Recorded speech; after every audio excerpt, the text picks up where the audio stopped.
All right, guys. So as we talked about in that last video, there are several things throughout a business cycle that can cause expansion and contraction within the business cycle. And I'm going to go over, in the PowerPoints, go over what you can see happening in the economy during an expansionary period, during a contractionary period. And that's pretty much going to be similar. It's going to be the same, because we're looking at the economy and how the economy responds, whether it be to fiscal policy or monetary policy. But we look at how the economy reacts to these periods, and so it's pretty much going to be the same throughout, whether we're talking about fiscal or monetary policy, the business cycles as a whole. But there are two important concepts that I went over in that last video that I want to spend a little bit more extra time on right now. So first of all, inflation and what it is, right? So we talked about how when we went over the supply and demand chapters, right, the more that a producer supplies of a good, the more that good is going to flood the market, the less valuable it becomes, okay? And that's pretty similar about everything, right? The rarer something is, the more value it has, right? The less rare it is, the more abundant it is, the less valuable it is, okay? There's a paradox that we kind of use to talk about that, right? And it's the water versus diamond issue, right? Not a lot of diamonds in the world, or not a lot that are good quality, perfect cut, and all that stuff, right? Diamonds are extremely valuable, okay? But to find a good one with the right carat size, cut, clarity, color, all that stuff, right? It's pretty hard to do, right? Those are pretty rare, okay? Those are fairly rare. Now, because of that, all right, there's a higher price placed on diamonds as compared to water, right? Water is in somewhat abundance, at least in America it is. And this is an American analogy. But in America, water's pretty abundant, okay?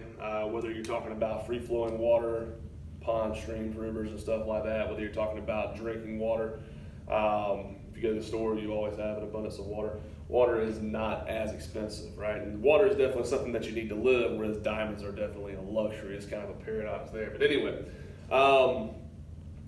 rambling on about that just to kind of drive home the point, right? When we talk about inflation, what inflation is basically that you have a lot of something, you have a lot of whatever it is that is flooding the market, and it becomes less and less valuable. Now, as I talked about in that last video, that same concept applies to money. It applies to our currency, okay? Because of that, we are going to have several different things in the economy that deal with inflation that can have a negative impact on us, all right, as the producers and consumers in an economy, okay? So when we talk about inflation, okay, and by the way, if you didn't on that last video, all right, go back, take notes on that video, all right? Watch it a couple of times, make sure you pick up on what we were talking about there. You will also need to take notes here, okay? Again, we're gonna get into GDP here in just a second, but want to go over this stuff first just so that we can make sure that we understand these concepts for this unit, okay? We're not gonna have a vocab quiz, but the stuff that I give you here, you're definitely gonna need to know, okay? I'm cutting down a little bit on the work, but you definitely have to know what is going on here, okay? So, again, when we talk about inflation, inflation deals with currency, okay? So when we talk about inflation happening in the economy, that means that there's a lot of money in circulation, okay? There's either a lot of people spending money, there's a lot of loans being taken out, there's a lot of businesses that are investing back in their company. They may be paying their workers higher wages, all right, because they're making more money. It's always beneficial as a producer to pay your labor more to keep them happy if you're being successful. The more money that people have in their pockets, the more likely that they are to spend it. Again, with personal loans being taken out or with the spending multiplier effect. The spending multiplier effect, and basically what that means is that for every dollar you spend, that has a multiplying effect throughout the economy, okay? So let's say that you're working a job, you're making good money, the boss at that particular job, y'all are doing great as a company, a lot of money coming back into the business itself, all right, a lot of money is being reinvested into the business, but he gives all of the workers, let's say, an 8% raise, okay? So you got more money now that's coming into you, into your pockets. You have more money that you are likely to spend. So instead of, let's say that you might have gone out to eat once a week before, let's say that now you go out to eat twice a week, okay? And when you go out to eat, you go to the Mexican restaurant, or you go to, Bonefish or somewhere like that, where you're going to have a waiter, right? Because you have more money, you're likely to spend that money, more likely to spend that money on things like that. Now those waiters, okay, because you have experienced a raise and now you're eating out more, that is more money that is going to be coming to them, okay, because they are waiting on your table. You're going to tip them at the end of the night. You're likely to tip them well, okay, again, because you have more money.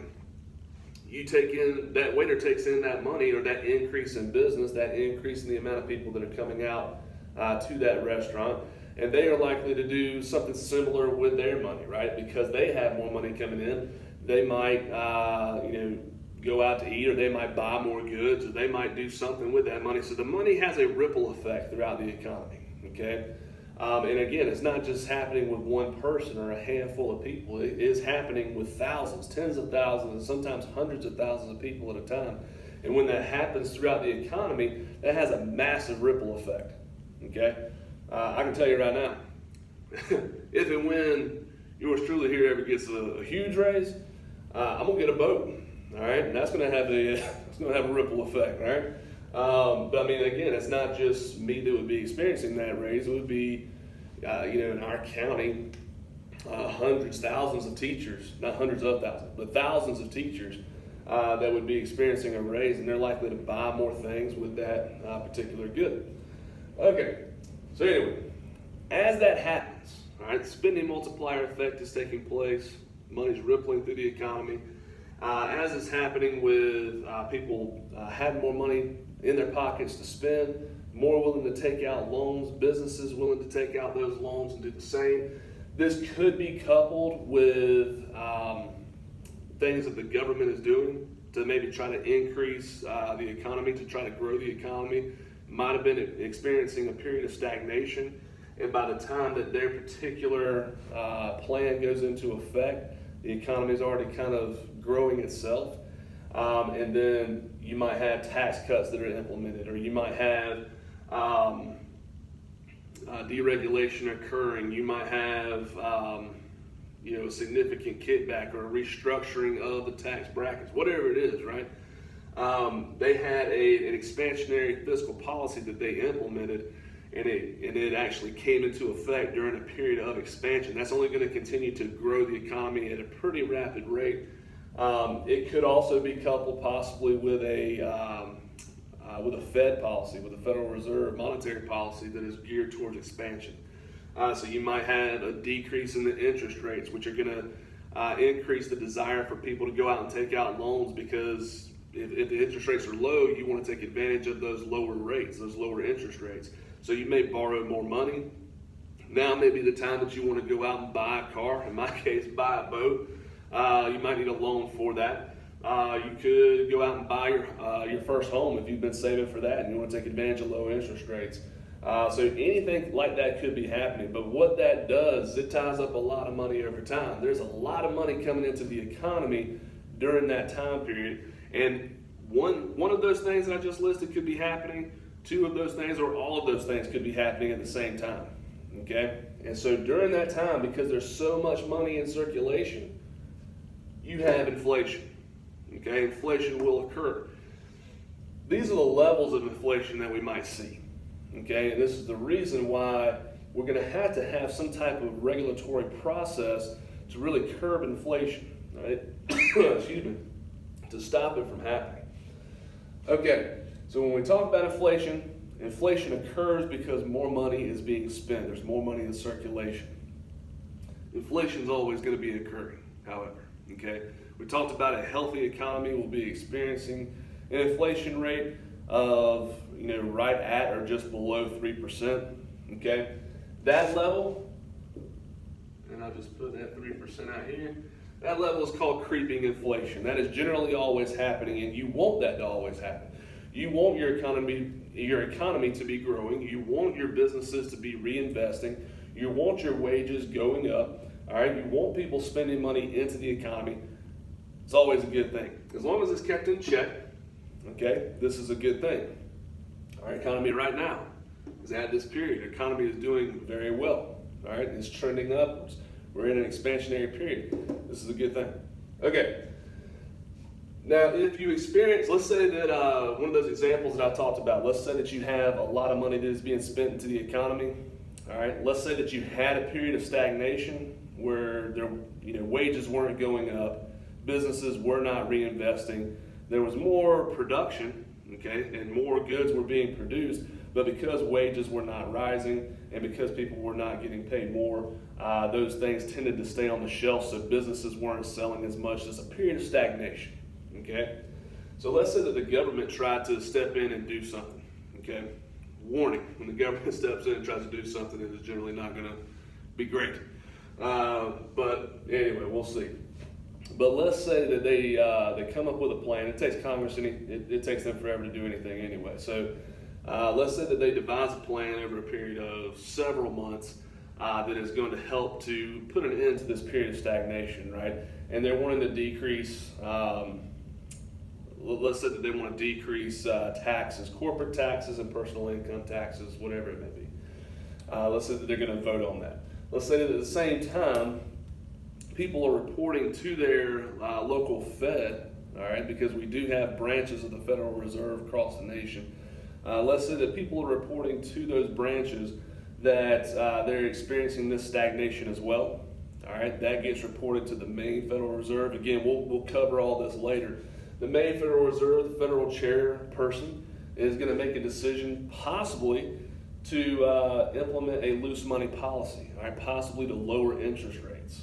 Okay, so let's say that we couple all of that together. Okay, we have high production levels. We have people who are about to probably experience a raise in their pay, a raise in wages because of a decrease in taxes.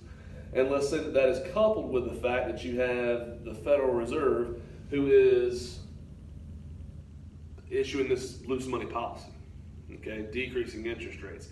That is going to have a massive effect. That is going to have in a period of massive expansion. Okay, and probably by the time that these plans actually go into effect and they're actually implemented, the economy has already corrected itself, which the economy tends to do. Our economy tends to correct itself over time without the government intervention.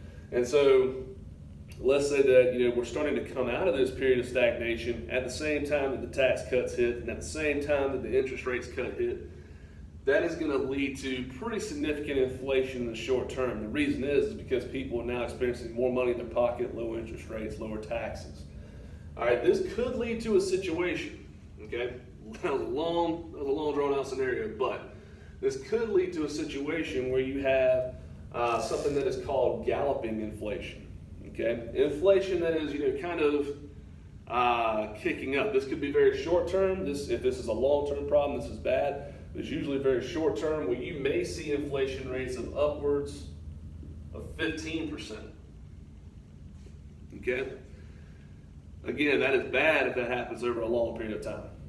Okay? The reason that that's bad, as inflation is occurring, okay, what is going to happen with prices? All right, what is going to happen with production? Okay? If you think about what inflation is and what it means, basically inflation is the loss of purchasing power of money, okay, if you think about it, because it is the money, the dollar is less valuable. As the dollar is less valuable, it takes more of it to buy commonly purchased products and commonly purchased goods. Again, that is a bad thing. Prices, what that equates to is prices rising, okay? If you have something like this that's occurring, prices are going to continue to rise regardless of what's happening with wages, okay? So this is bad. Again, during these periods of high inflation, it takes more of that dollar to purchase goods that we commonly buy. Again, this is generally a short-term problem that is going to be corrected. But it can happen, okay, if you have a lag in the government response to an economic problem or a lag in the Federal Reserve response, okay? So all of that could lead to galloping inflation. Hyperinflation, all right, this is very dangerous. Okay, luckily the United States has not experienced this in quite some time. But when you talk about hyperinflation would be inflation rates that are over 50% inflation rate per month. Okay, so per month the inflation rate is increasing by 50%. This is bad. You generally see this happening in third world countries. Again, they may be about to experience a government or economic collapse. There's pictures, there were pictures I used to show my students in the books